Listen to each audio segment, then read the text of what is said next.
Welcome to this video on the 200 megapixel paradox. We'll explore the difference between high-resolution marketing and real-world image quality. Do you actually need a 200 megapixel camera in your smartphone? It's important to understand that megapixels alone do not guarantee immediate quality. Manufacturers advertise large numbers, leading buyers to expect perfectly sharp photos every time. However, real-world image quality relies on entirely different factors. The key to managing this massive data is pixel binning. Smartphones combine multiple tiny pixels into one large superpixel. This process improves low-light performance and significantly reduces visual noise in the image. Your phone rarely uses the full 200 megapixels. Most daily photos are captured in binned modes, delivering better everyday quality than the full resolution. The 200 megapixel sensor is primarily a hardware tool for pixel binning. One practical benefit of high megapixels is detail and cropping flexibility. The massive resolution allows you to capture distant subjects clearly and achieve sharper digital zoom, which can sometimes rival dedicated optical zoom hardware.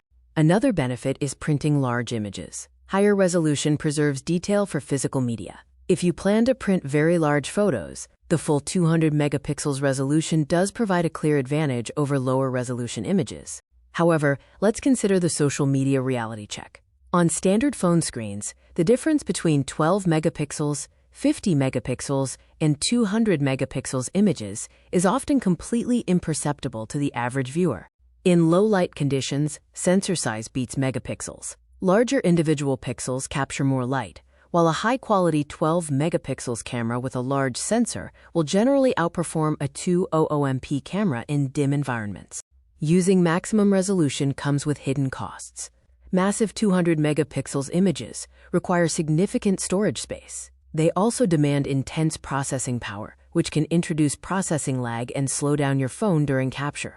The scales often tip toward real-world quality, driven by AI processing, software optimization, and lens glass. Megapixels are often just marketing hype. True performance is what matters. Megapixels are a multiplier, not the foundation of great photography. The true photo quality formula relies on a large sensor, good lighting, and smart AI processing for superior results. Be a smart buyer. Evaluate real-world performance over spec sheets. Prioritize adequate storage and fast AI processing. Value everyday comforts, like reduced eye strain from display flicker. Buy the reality, not the resolution.